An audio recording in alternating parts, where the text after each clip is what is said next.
화제의 뉴스를 골라 과학 기자의 시선으로 분석하는 과학 본색 시간입니다. 네, 스튜디오에 이혜리 기자 나와 있습니다. 어서 오세요. 안녕하세요. 안녕하세요. 네, 오늘은 어떤 이야기를 나눠볼까요? 네, 이제 주말이죠. 사실 주말 요즘 날씨도 너무 좋고 해서 네. 여가 활동 계획하시는 분들 참 많을 것 같고요. 특히나 뭐 영화 보시려고 이번 주말에 계획하신 분들도 많을 것 같습니다. 네. 그래서 오늘은 영화와 관련된 재미있는 과학적인 연구에 대한 이야기 나눠보도록 하겠습니다. 네, 저도 영화 참 즐겨 보는데 네. 영화에 대한 과학적인 연구라니 뭔가 좀 어울리지 않는 것 같기도 하고요. 어떤 내용인가요? 네, 바로 영화 속의 남녀 캐릭터가 어떻게 묘사되고 있는지를 분석한 내용입니다. 네. 자세한 내용을 좀 살펴보기 전에 두 앵커가 가장 좋아하는 영화, 인상 깊게 본 영화가 어떤 건지 좀 질문을 드릴게요. 저는 좀 오래된 영화긴 한데 쇼생크 탈출 최근에 보긴 했는데 굉장히 인상 깊게 정말요? 봤어요. 최근에 봤다고요? 예. 저게 좋은 영화죠. 네. 저는 아직 그 다크나이트를 넘는 영화는 아직 못 본 것 같아요. 다크나이트. 저의 인생 영화입니다. 네.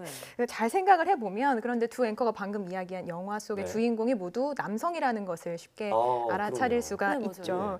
알게 모르게 그동안 수많은 영화에서 이런 편향성이 나타났던 건데요. 이번에 연구팀이 분석한 내용을 봐도 그런 내용을 확인할 수 있었습니다. 연구팀은 우선 2017년과 2018년에 개봉한 할리우드 영화와 우리나라 영화 40편을 대상으로 분석했고요.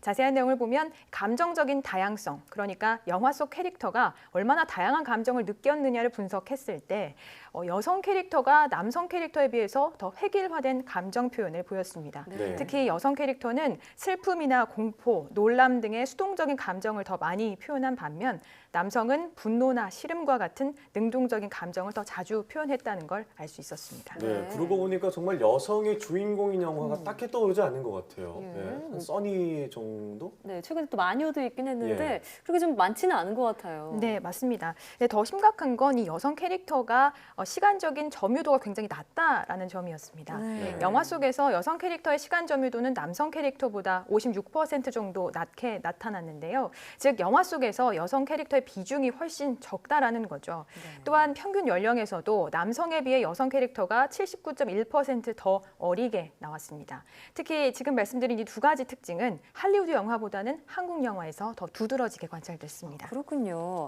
아무래도 좀 여성들의 높아진 사회적 지위에 비해서는 영화 속 여성들의 모습에는 아직 한계가 있는 것 같다는 생각이 드네요. 네, 그렇습니다.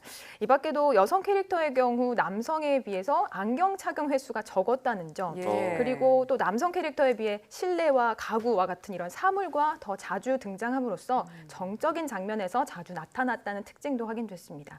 여기서 안경 착용 횟수가 적었다라는 특징은 여성이 남성보다 지적인 이미지로 그려지는 빈도가 낮았던 것을 의미한다고 연구팀은 해석했습니다. 네, 네. 그러고 보니까 뭐 영화 속의 여성 캐릭터들이 보통 주연이라고 하면 좀 아름다움을 상징하는 네. 그런 캐릭터들이 많았던 것 같아요. 네. 자, 그런데 연구 결과를 보니까 뭐 감정부터 나이 나오는 시간, 심지어는 어떤 사물이랑 같이 나오는지 이걸 영화를 보면서 일일이 찾아볼 수도 없는 거고 그러게요. 어떻게 분석한 걸까요? 네, 연구팀은 좀 시각적으로 드러나는 모습을 분석하기 위해서 이미지 분석 시스템을 도입했습니다. 네. 여기서 사용된 것이 미국 소프트웨어 기업 마이크로소프트의 얼굴 감지 기술인데요. 이 얼굴 감지 기술을 적용하면 캐릭터의 성별 그리고 나이가 어느 정도인지 금세 알 수 있고요. 또 표정 분석을 통해 캐릭터가 느끼고 있는 감정도 파악할 수 있습니다. 그렇군요. 뿐만 아니라 연구팀은 사물 감지 기술을 활용해서 영화 캐릭터와 함께 등장한 사물의 종류와 위치도 확인했습니다. 네, 지금 자료 화면으로 나가고 있는 게 바로 얼굴 인식 기술인 거죠? 네. 네, 요즘 참 화두가 많이 되고 있는데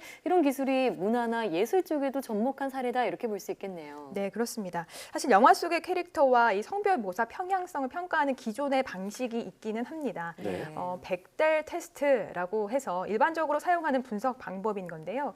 벡델 테스트는 미국의 여성 만화가 앨리슨 벡델이 고안한 개념으로 균형적인 성별 묘사를 위한 최소한의 요소가 영화에 반영돼 있는지를 판단하는 지표입니다. 네.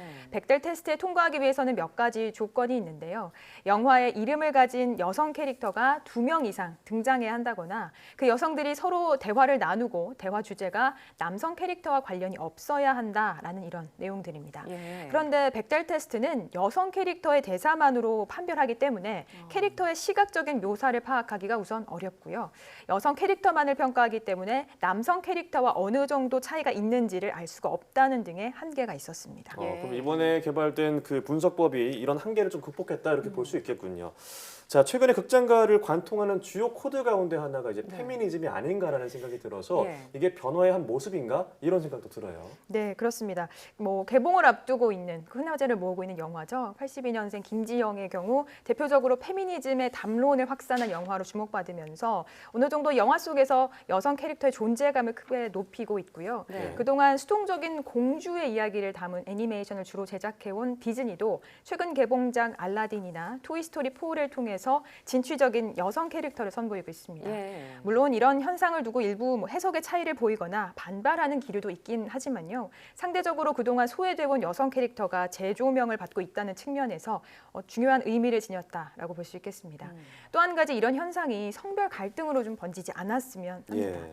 이번에 연구 결과를 낸 연구팀은 영화라는 매체가 대중들의 잠재의식에 큰 영향을 미친다라는 점을 강조했는데요. 네. 연구팀은 우리나라에선 1인당 연간 평균 영화 관람 횟수가 4.25회에 이른다면서 영화 내 묘사가 관객들의 생각에 미치는 영향에 더 관련된 연구가 활발하게 진행돼야 한다. 또 그러면서 영화 제작자들도 이런 점을 염두에 두고 신중하게 제작에 임해야 한다고 강조했습니다. 네. 우리가 앞서 인생 영화 얘기도 했지만 그만큼 영화가 사람들의 생각이나 태도에 영향을 미칠 수 있다는 얘기잖아요. 앞으로 우리나라에서 개봉한 영화에서도 좀 성별에 대한 균형적인 시각이 담겨 있기를 바라겠습니다. 오늘 말씀 잘 들었습니다. 네, 고맙습니다.